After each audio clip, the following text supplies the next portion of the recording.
Thanks for joining us here on Indivisible. I'm your host, John Stubbins, and we are thrilled to have you with us tonight. This is the show we put God, family, and country first, and we will always tell you the truth because that's what matters. I want to get into our coffee line real quick under the website, johnstubbins.com, which is our website. You can order any one of our delicious 3 blends, which are amazing for all you coffee snobs out there.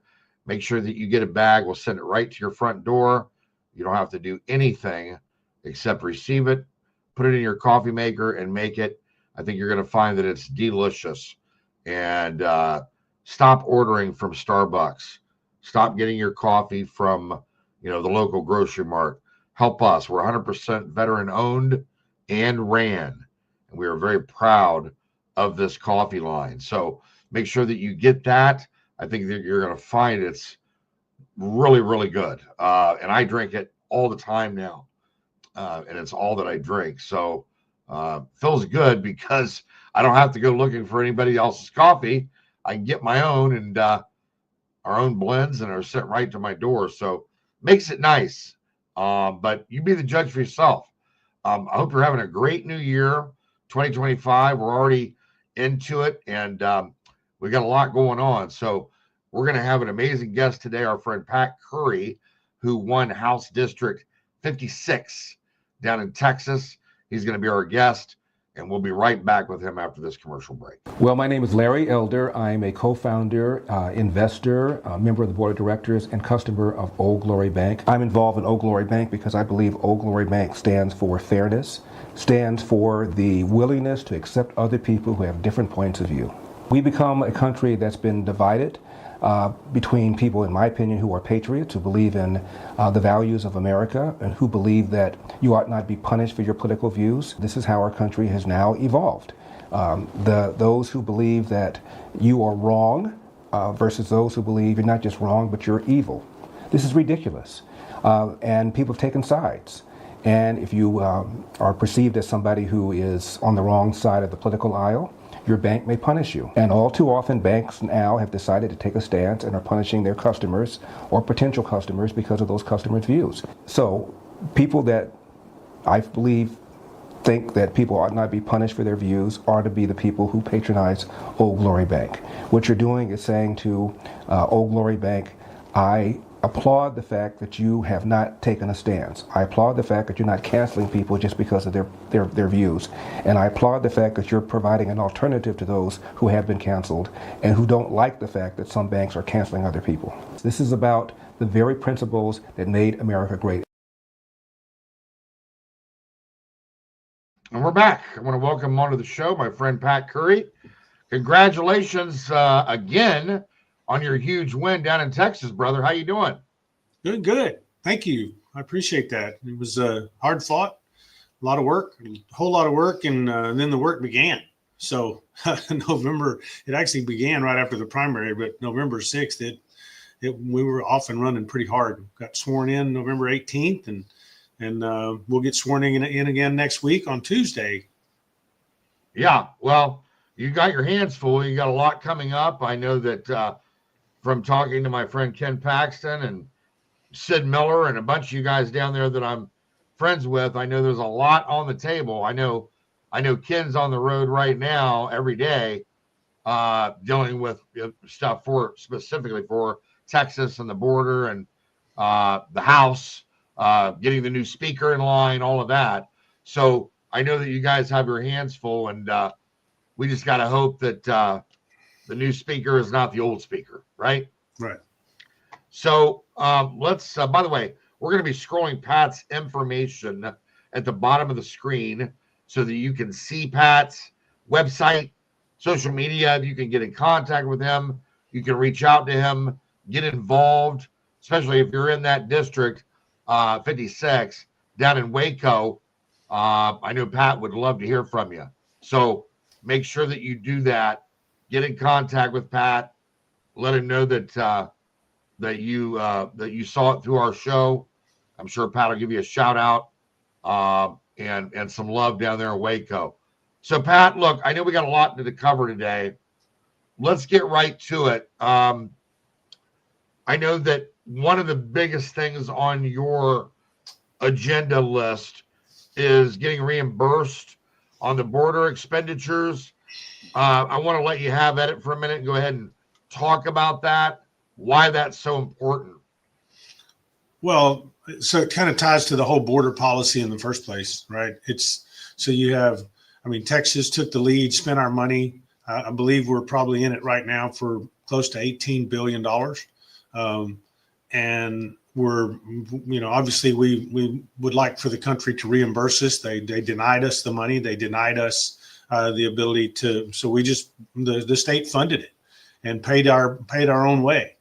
And so getting that $18 billion back would be great. Also, it's part of the overall border policy and discussion within the House and the state of Texas and the legislature and the governor is to reinforce our laws and fix some of the border laws that we have and establish our border security processes and procedures to be able to continue no matter what regime comes into Washington.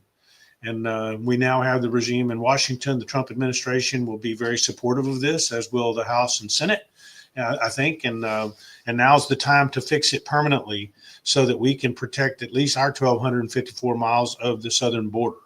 And so it's certainly a high priority. And my personal involvement, I own a ranch on the border. I was at the border last week. I'm at the border a lot. And so it certainly has gotten a tremendous amount better, but it's not anywhere near where it needs to be. I was actually with Sid Miller last night. We were with Tom Homan, the new border czar. And wow, I mean, I've been with him several times. Love that guy. And he is just a no BS, straight up. We got to fix this, and we're going to fix it permanently, and we're not going to let this happen again. We're going to keep the criminals out, and we're going to do the right thing. Well, I think that you'll be very happy to know that I work very closely with Tom. I'm sure you know that. Right. And Tom is not only a patriot, but he's the right man for the job at the right time. And we're going to be working with Tom, not only with the Mexican government and getting things set up to deal with the cartels, but also the drones, dealing with our security on that border. So I'm heavily involved in that, and I make no apologies for that because it has to be done. And if, today it's Texas, tomorrow it's Arizona, New Mexico, etc., it's got to be done. And everybody knows it, and we're going to get the job done unapologetically. Mm-hmm. Unapologetically, because enough is enough. And like you said, you're nearing what, $18 billion in expenditures down that border that Texas has had to basically deal with on their own, and the state taxpayers. I mean, that's ridiculous. Just ridiculous. Go ahead. I'm sorry. No, you're right. And the fact is that we're going to put more into it this year. The budget. Oh, yeah.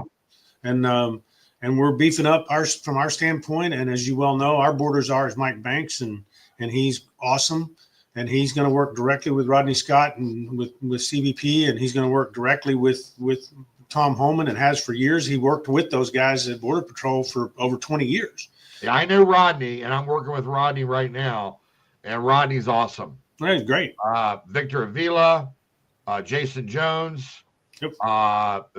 Senior border correspondent for Newsmax. We work with all those guys, and this problem, it has to be dealt with, because we're starting to see things pop up even outside of Texas, by the way. Oh yeah. And you can foresee there's going to be some events coming up that are not good for the United States. They might be mini 9/11s or maybe something bigger than a 9/11, but all those gotaways, they didn't get away for no reason. And they're not here for, assimilation, as you know. Right. They weren't processed. So, we're talking probably of at least a million. 2.2 as of last night.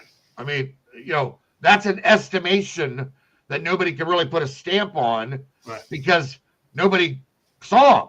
Or if they did see them, they weren't reported. They weren't processed like the other 20 million. Right. Right? Correct. So who knows exactly how many there totally are, but whatever it is, the number's too great. And these aren't just cartels. These are also people from the Middle East. Right. And they're not here to assimilate. You know that. Yeah, not just the Middle East. I mean, they're Africa. They're from all over the world. Yeah, but I mean, I'm saying specifically, there's a Muslim problem as well that's going on around the world. Look at UK, Germany, France. I mean, Islamic Jihad has a sole purpose, and specifically stealth jihad has a sole purpose of infiltrating the said country, whatever country it is, and destroying it from within. Mm-hmm. It's stated in their charter. So we know that. Better believe what they say. Yeah. Because they're doing it. I agree. So that's a priority, obviously. Absolutely. Now, in relation to the long-term policies on protecting the border, what do you anticipate the expenditures would be just for, say, 2025? I would guess that it's probably another $5 billion in Texas alone, and probably $5 billion a year. And that's just a rough number, but that's not too far off. $4 to $5 billion. Wow. Yeah. I mean, that's just a heavy burden for the taxpayers. Look, John, Operation Lone Star and Operation Lone Star Task Force, which Lone Star Task Force is the organization that Mike Banks and Sheriff Roy Boyd put together to go get sheriff's departments and law enforcement throughout the state of Texas, and now starting throughout the country, to join and be a part of the border security, not only when we need their help on the border to be able to send people. So McLennan County, where I live, is part of that. Sheriff Parnell McNamara has been a border advocate for years and years. He started his career 30 years, 40 years ago, whatever it was, on the border in Del Rio with the U.S. Marshals. And he retired from the U.S. Marshals, and he today was sworn in on his fourth term as our sheriff in McLennan County. We are part of Operation Lone Star Task Force, and we're on I-35. We're on the corridor. And so we're part of the communications piece. We're part of the whole piece, the whole part of the puzzle. And I think spreading that throughout the nation and getting law enforcement throughout the nation to join into this effort is critical. And Operation Lone Star and Lone Star Task Force are the model for doing that. Absolutely. And by the way, just so you know, that model was a big part. You know, Governor Abbott obviously it has a huge role in this. But then you also have that model was designed with Mike Banks and Tom Holman and Rodney Scott. And this whole group has pulled together to develop this model. And then we, in the state of Texas, we've all worked together to help expand it during this time of the Biden administration. And now we've got the ability to really make it work extremely well. Sure. Go find these children. There's over 320,000 missing children. You know, our job is to get rid of the fentanyl, get rid of the drugs, shut the border down, get people standing in line that truly need asylum and come in legally. Yeah. We need people to be legal. Absolutely. So yeah, I'm with you. I'm unapologetic about it. It needs to be done. It's got to be done, and we're going to do it. Well, and you know, it's interesting because I've seen a lot of video from the other side of the fence with the cartels, and also the other part of it is the fentanyl now. The big thing being mixed with the xylazine, mm-hmm. which they call the zombie drug or whatever. You see what it does to people. Sure. You've seen the videos. I mean, it's highly disturbing at the very least, and obviously illegal, but think about the lives being destroyed. And then when it comes to the trafficking part and the component of that, you get these cartels in here thinking that they can do whatever they want on our soil. And now you're going to start adding to those numbers of kids. And they're not just going to be kids that are coming up through these caravans. You're going to have kids in America going missing. Yeah. And we got a real problem in our hands here. Well, you got between that, the sex trafficking, the drugs. I mean, we could go on and on and on, John. I mean, it just is what it is. And so the good news is, and I will tell you, I mean, I stand in awe of where we are. The adults are now running the January 20th. The adults are in place instead of adolescents. Right. And you don't have stupidity being, the team. It's going to take an entire team. We need to get Kash Patel, approved by the Senate. We need to get several people approved to support the effort of what Tom Homan and President Trump are doing. And so all that's got to happen. But the reality is you could not ask for a better team and a better person than Tom Homan and Rodney Scott and those guys to lead this effort. You couldn't ask for a better solution than this. So I'm on that team, brother. I get it. I'm happy. we will be secured. I'm not happy. I'm still mad. I'm happy to be a part of the team. Okay. We got work to do, but being a part of the team is the first step, because we know who's serious and who's not. And that's been proven out over the last 4 years. Yeah.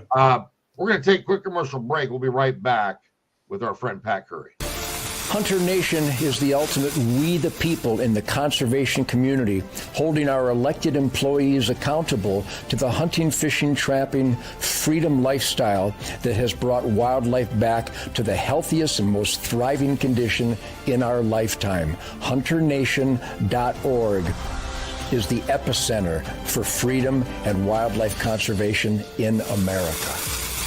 I am Hunter Nation.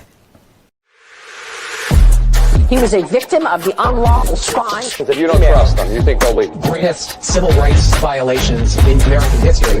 Their investigation. A window into the Trump campaign. Unfortunately, it can happen to anyone.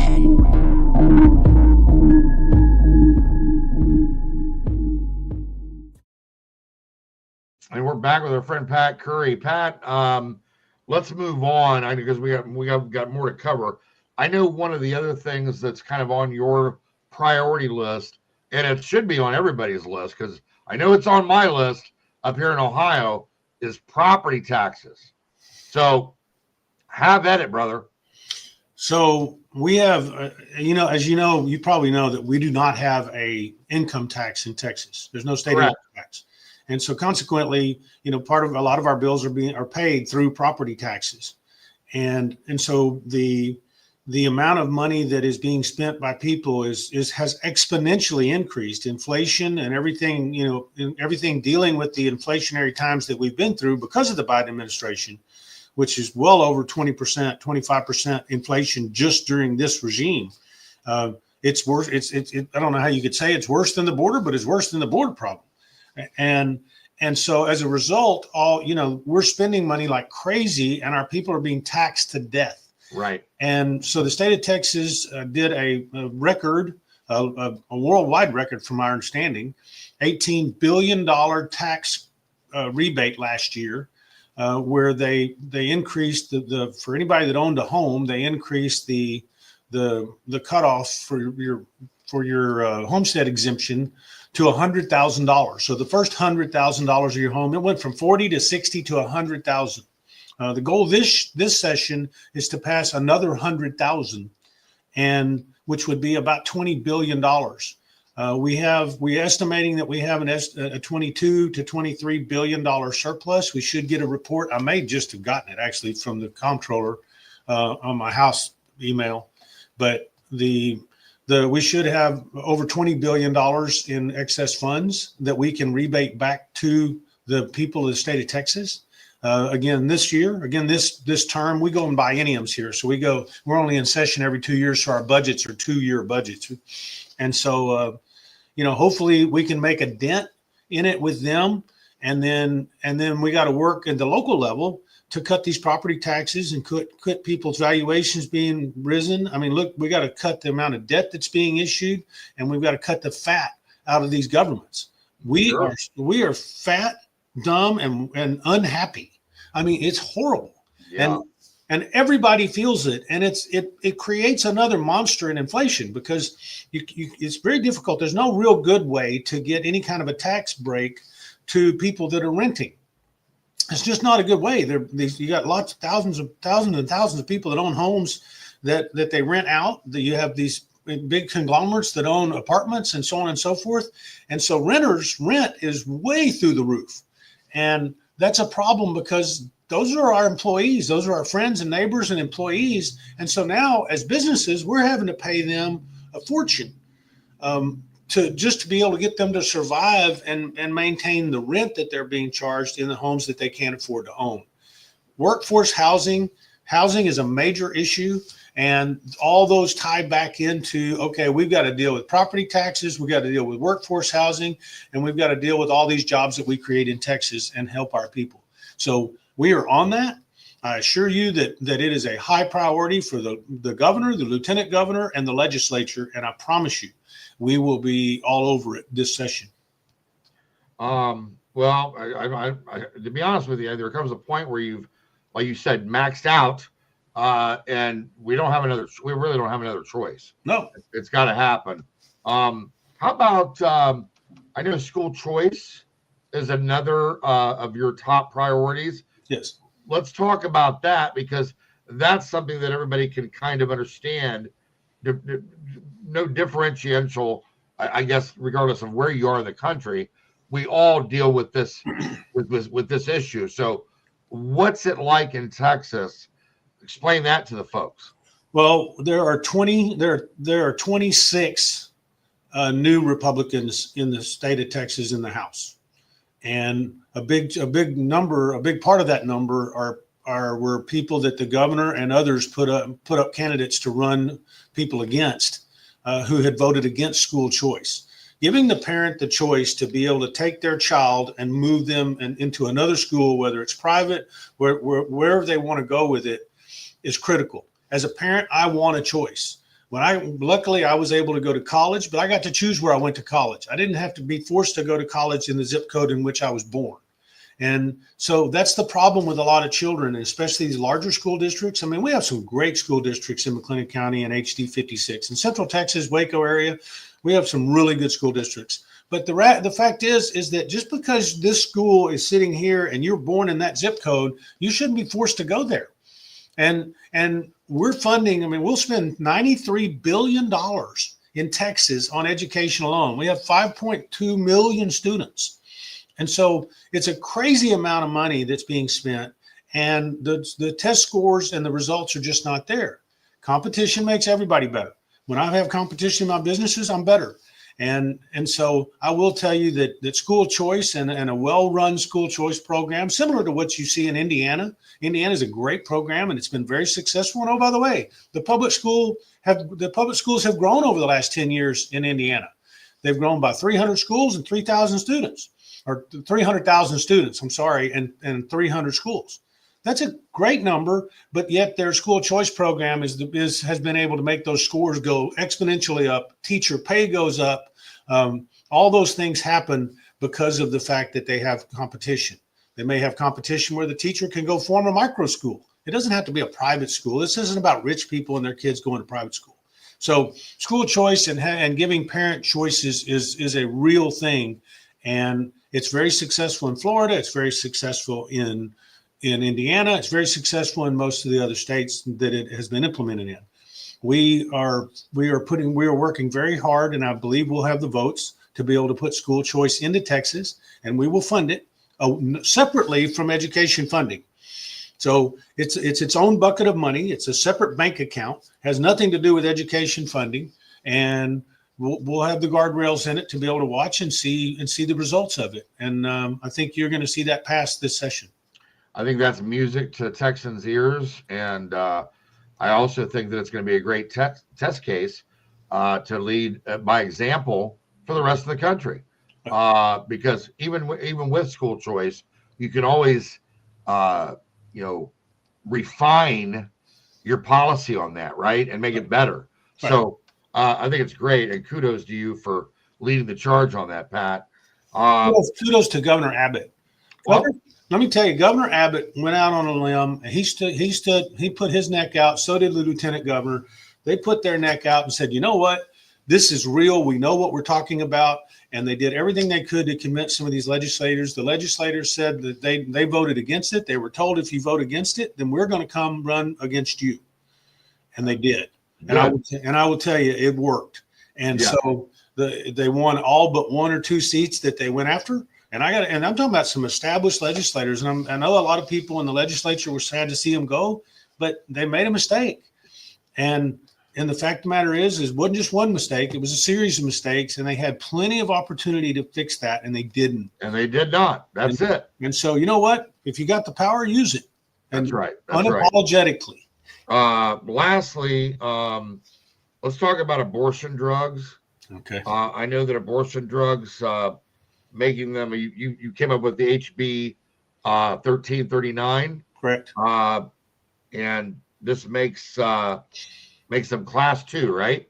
Yeah. So it would basically make it illegal for you to possess mifepristone or misoprostol in Texas unless you had a prescription from a doctor to do so.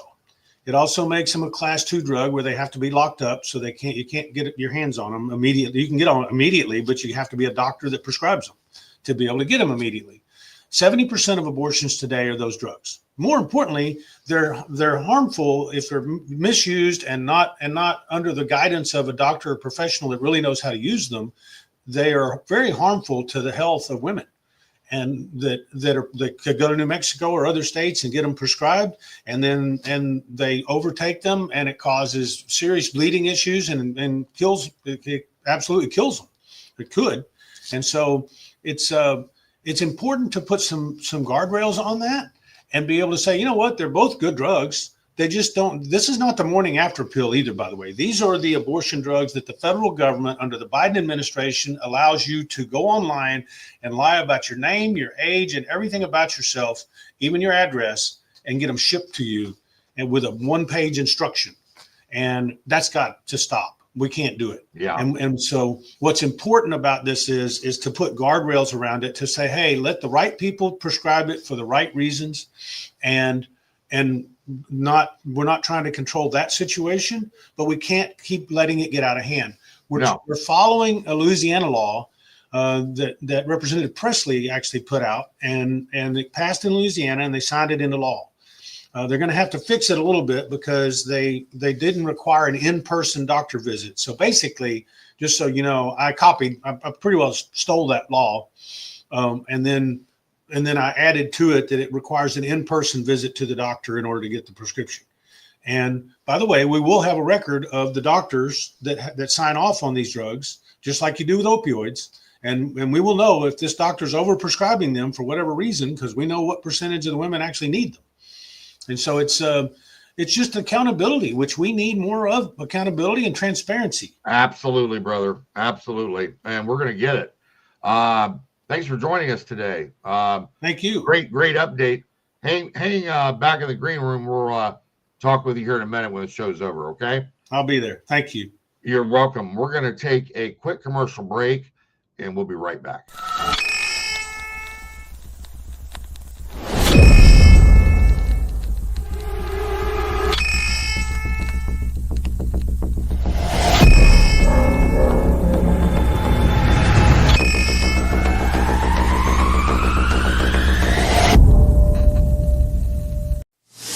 By now, you've all heard me talk about Mike and his great products. Well, guess what? Mike's now introduced his MyPillow My Slippers, which are fantastic. Great on my feet, soft as can be. I love them. Mike's taken over 2 years to develop these slippers. He's designed them to wear indoor or outdoor all day, all night long. Made with MyPillow foam and impact gel to help prevent fatigue. Made with quality leather suede. For a limited time, Mike is offering 40% off his new My Slippers. The My Slippers are so comfortable, you're going to want to get them for the whole family. Go to mypillow.com and click on the radio listener square and use promo code Indivisible. You'll also get deep discounts on all MyPillow products, including the Giza Dream bed sheets, the MyPillow mattress topper, and MyPillow towel sets. Or call 1-800-716-4639 and enter Indivisible as your promo code.